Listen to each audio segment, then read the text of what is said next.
네, 안녕하세요. 2021년 6월 23일 리포트 요약 드리도록 하겠습니다. 오늘도 6가지 리포트 준비했고요. 처음으로 메디톡스에 대한 리포트부터 소개해 드리도록 하겠습니다. 하나투자증권의 김영수 애널리스트의 리포트를 참고했고요. 이 메디톡스 관련해서 내용을 잘 모르시는 분들을 위해서 간단히 요약을 해드리면, 대웅제약과 계속해서 미국에서 보톡스 관련 이 소송이 있었습니다. 이 소송이 드디어 이제 종결이 되었다는 내용이고, 앞으로 조금 더 주가 상승이 될 수 있는 이런 여지가 있다라는 이슈를 소개하는 리포트인 것 같고요. 내용부터 먼저 살펴보면, 메디톡스는 미국의 이온 바이오파마와 라이선스 합의 계약 체결을 22일 어제 공시했다고 합니다. 주요 내용으로는 메디톡스가 부여한 라이선스에 따라서 미국 및 기타 모든 국가에서 ABP 450에 대한 제조 및 상업화 권리를 보유한다라는 내용이 있고요.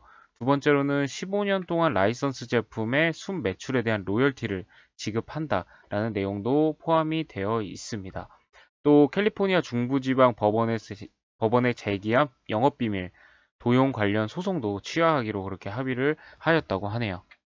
네, 동사는 지난 2월 22일에 에볼러스의 주식을 취득을 하였고 21개월 동안 로열티 수취 합의 계약을 했다고 합니다. 또 2월에 에볼러스와 체결한 계약은 미간주름, 눈가주름, 그리고 개선 같은 미용 성형용 목적으로 판매하는 보툴리눔 신경 독소 제품에 대한 내용이고요. 이번에 이온바이오파마와의 계약은 편두통 치료, 그리고 뇌졸중 관련 이런 치료 및 치료 영역에서 개발 중인 제품에 대한 내용이라고 합니다. 전체 미국의 보툴라눔 톡신 제제 전체 시장 규모는 2조 원 정도로 지금 평가를 받고 있고요.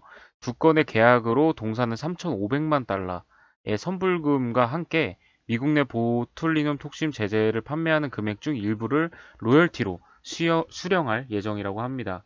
간접적으로 미국 시장에 진출하는 효과가 발생할 전망이라고 하고요. 추가로 각 회사의 15에서 20% 지분을 확보해서 향후 투자 수익도 기대가 가능하다라고 이렇게 요약을 해주셨습니다. 대웅제약의 보툴라눔 촉진 제제, 글로벌 파트너사 두 곳인 에볼러스 그리고 이온은 동사와의 계약을 통해서 권리를 획득을 했고요. 미국 및 글로벌 사업 진행에 추가 위험 요소를 제거한 것으로 판단하고 있다고 합니다. 동사가 진행 중인 보툴리눔 톡신 균주 관련 국내 민연사 소송 그리고 금융감독원 조사 요구 등과는 상관없이 국내 개발 보툴리눔 톡신 제제의 선진시장 진출은 순환 궤도를 진입할 것으로 전망된다고 합니다. 네, 다음으로는 얼마 전 상장에 성공한 기업이죠. HPO에 대한 리포트고요. 먼저 목표 주가는 이전 보고서 대비 20.1% 상향하여서 27,400원을 제시한다는 내용입니다. 하나투자증권의 이정기님의 리포트를 참고했습니다. 이 상향 조정하는 근거에 대해서는요, 캐시카우 역할을 하는 국내 부분의 핵심 사업부인 유산균과 비타민이 순항을 계속하고 있기 때문이라고 하고요. 어, 또 다른 이유로는 제품 포트폴리오 확대에 따른 유산균 비타민 이외의 제품군에서 매출이 증가한 점, 그리고 중국 상해 법인의 활약에 따른 중국 부분의 성장성이 지속된 점, 그리고 OEM, ODM 자회사인 비오팜의 영업 레버리지 확대에 따른 수익성 상승 등으로 인해서 건강기능식품 및 생활소비재 업체 평균 PER 18배를 적용하는 것이 적정하다라는 판단을 해서라고 합니다. 네, 실적 면에서 살펴보면요. 2분기 매출액과 영업이익은 각각 468억 원, 그리고 영업이익은 95억 원을 기록하면서 큰 폭의 성장을 기록할 것으로 전망하고 있고요. 매출 같은 경우에는 전년 동기 대비 40.4% 증가할 전망이라고 합니다. 영업이익은 50% 정도 증가할 전망이라고 하고요.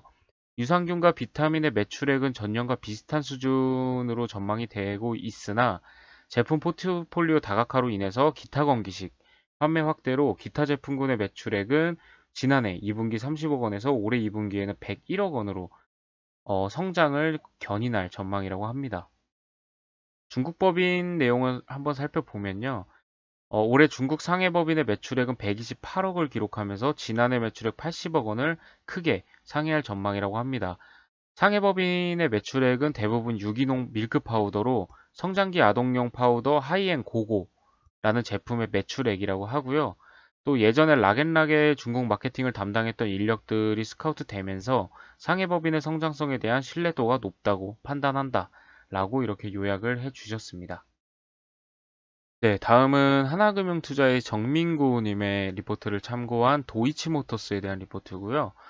도이치모터스는 아시는 것처럼 BMW의 한국 딜러라고 보시면 됩니다. 목표 주가를 12,900원으로 해서 커버리지를 재개한다고 하고요. 도이치모터스 같은 경우에는 신차 및 중고차 판매 호조에 따라서 경상이익 증가가 예상된다고 합니다.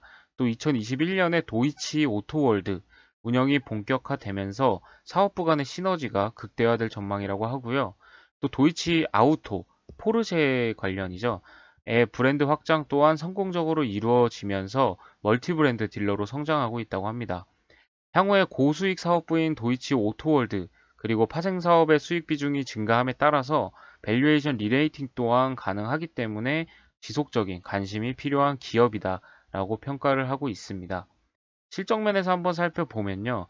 2분기 실적은 매출액 4,327억 원, 전년 동기 대비 23%고요. 증가한 수치고요. 영업이익은 103억 원으로 전망한다고 합니다. 도이치모터스는 2분기에 BMW 그리고 포르쉐 등 견조한 판매를 이룰 것으로 전망하고 있고 이외 사업부의 매출액은 하반기 AS 수요 증가 그리고 오토월드 운영에 따른 매출액의 점진적인 증가가 예상된다고 합니다. 네, 다음으로는 나인테크라는 기업에 대한 리포트고요. 교보증권의 최보영님의 리포트를 참고했습니다. 제목은 균형 있는 2차전지 OLED 포트폴리오라고 적어주셨고요. 이 업체 같은 경우에는 요즘 핫한 업종인 2차전지 그리고 OLED 관련 사업을 둘 다 영위하고 있는 그런 기업이라고 보시면 되고요. 회사 자체는 2007년에 설립이 됐지만 2020년 4월에 스펙 합병을 통해서 상장에 성공한 바 있습니다.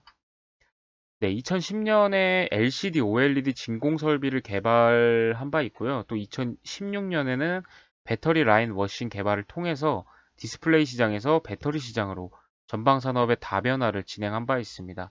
이후에는 2018년에 LG 에너지 솔루션의 2차 전지, 스태킹, 라미네이션 장비를 공급하면서 현재 이런 사업 체계를 갖췄다고 평가를 받고 있고요.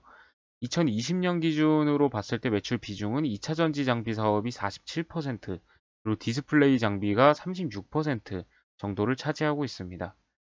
네, 최근 상황 업데이트에 대해서 한번 보면요. 첫 번째로는 국내 및 중국 디스플레이 고객사 OLED 투자가 활발해지고 있기 때문에 동사의 물류 장비 실적이 크게 증가할 것으로 전망된다고 합니다. 이에 따라서 호황기 이상의 수주 잔고 증가를 예상하고 있다라고 요약을 해주셨고요. 또 2차 전지 관련해서는요. 장비 전방 산업은 코로나19로 인해서 투자 지연, 그리고 고객사의 상장 이슈, 이 LG 엔솔을 이야기하는 거겠죠. 잠시 이 이유들 때문에 주춤한 상황이라고 하고요. 고객사 상장 이후에 공모 자금을 통해서 공격적인 증설이 예상된다라고 적어 주셨습니다. 또 배터리 제조 방식의 특징인 라미네이션 앤 스태킹 방식에 따라서 독점 공급이 이루어지고 있기 때문에 향후 중소형 및 대형 2차 전지 투자에 따른 동사의 수혜를 기대해 볼 수 있다라고 적어 주셨습니다. 또 이뿐만 아니라 신규 사업으로 반도체 부품용 신소재를 준비하면서 중장기적으로도 성장의 동력을 마련하고 있다고 합니다.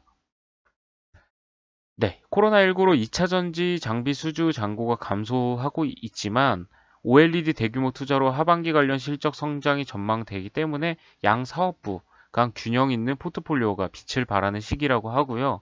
또 2차 전지 장비 업황 개선에 따라서 지속적인 수주 증가를 기대해 볼 수 있는 기업이다 라고 요약을 해 주셨습니다. 네, 다음은 그 반도체 전공정 후공정 관련 그 레이저 장비를 공급하고 있는 이오테크닉스에 대한 리포트고요. 금융투자의 김경민 님의 탐방 노트 리포트를 참고했습니다. 먼저 아까 설명을 드렸듯이 이 반도체 전후공정 그리고 PCB 드릴링, 디스플레이 제조 할 때 필요한 레이저 장비를 공급하는 기업입니다. 2021년 연간 매출은 컨센서스에 부합할 가능성이 크다고 하고요. 동남아 지역과 대만 지역에서 수주가 견조했기 때문이라고 합니다. 대만에서는 코로나 영향에도 불구하고 수십 명의 엔지니어가 현지 수요에 대응하고 있고요. 이러한 상황이 작년부터 이어지고 있기 때문에 현지 직원들의 실력이 과거 대비 업그레이드 된 것으로 파악된다고 요약을 해주셨습니다. 네, 2021년, 2022년 매출 구조에서 괄목할 만한 점은 2021년을 기점으로 반도체 레이저 장비 매출 비중이 50%에 근접한 이후에 2022년부터는 50%를 상회할 가시성이 커졌다는 점이라고 하고요. 과거에는 다양한 분야에서 연구개발을 전개하다가 이제는 연간 수백억 원 이상대 매출이 꾸준하게 나올 수 있는 분야에 집중하고 있고, 반도체용 레이저 장비에서 그러한 스테디셀러를 하나씩 갖춰 나가고 있다고 합니다. 네, 이오테크닉스만의 매력으로 적어주신 것은 반도체 후공정의 마지막 단계에서 한정적으로 필요하던 레이저 장비를 다른 공정에서 더 많이 쓰일 수 있도록 오랫동안 참을성을 갖고 연구 개발을 해왔다는 점이라고 하고요. 전공정 분야에서 어닐링 장비가 매출에 기여하는 것 외에도 다이싱 및 그루빙 장비의 매출이 2022년부터는 다시 본격화될 전망이라고 합니다. 또 반도체 장비사들 중에서 고객사가 글로벌 베이스로 다변화되거나 또 장비 포트폴리오가 확대되는 기업들이 점점 늘어나고 있는데요. 이오테크닉스는 그 중에서도 장비 포트폴리오가 확대되는 모습이 뚜렷하기 때문에 주목할 만한 점이다 라고 정리를 해 주셨습니다.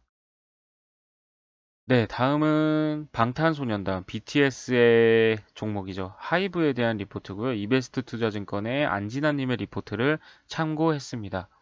먼저 실적 부분에서 한번 살펴보면 2분기 실적은 매출액 2,392억 원, 그리고 영업이익은 287억 원으로 OPM 12%로 기존 추정치 대비 소폭 조정했다고 합니다. 2분기 인식 예정이었던 사업 부분의 매출이 3분기로 이연됐기 때문인데요. 실적은 연초부터 말했듯이 하반기로 갈수록 강화될 것으로 예상한다고 합니다. 특히 마진율이 높은 MD 굿즈 부분은 아티스트 컴백과 활동에 따라서 또 콘서트 미팅 진행 시 판매량이 급증하는 경향이 짙다고 합니다. 또 BTS 버터 음원 발매 흥행과 함께 여러 브랜드와의 콜라보레이션 그리고 온라인 소우주 팬미팅 진행 등 관련 굿즈 상품 판매는 고객에게 인도되는 시점을 수익으로 인식하기 때문에 3분기가 정점을 기록할 것으로 그렇게 예상을 하고 있고요. 또 다른 그룹이죠. 세븐틴이 6월 18일 컴백을 했고 역시 본격적으로 3분기에 활동이 이루어질 예정이라고 합니다. 네, 2021년 연간 실적은 1분기 저점, 그리고 2분기에는 주요 아티스트의 활동 재개와 이타카 홀딩스의 사업 부분 연결 반영, 그리고 3분기는 코로나 완화 시 투어 재개 및 2분기 아티스트들이 활동 관련해서 고마진 사업부 매출 및 영업이익 인식이 되기 때문에 상반기 대비해서 하반기 갈수록 지속적인 우상향 흐름 실적이 나타날 것으로 예상한다고 합니다. 또 백신 접종률 확대에 따라서 온라인보다 파급력이 높은 오프라인 행사 및 콘서트 진행을 했을 때 이에 수반한 MD 그리고 콘텐츠 등 간접 매출 동반 수요 증가와 함께 2분기에 이연된 간접 매출이 더해지면서 3분기에는 이익 레버러지 효과가 극대화될 것으로 판단한다고 합니다. 네, 2021년 하반기 영업이익은 전년 동기 대비 58.7% 증가한 1,519억 원을 예상하고 있고요. 상반기 대비 하반기 이익 모멘텀이 집중되어 있다고 그렇게 판단을 한다고 합니다. 네, 오늘 준비한 리포트는 여기까지고요. 내일도 좋은 리포트로 인사드릴 수 있도록 하겠습니다. 네, 감사합니다.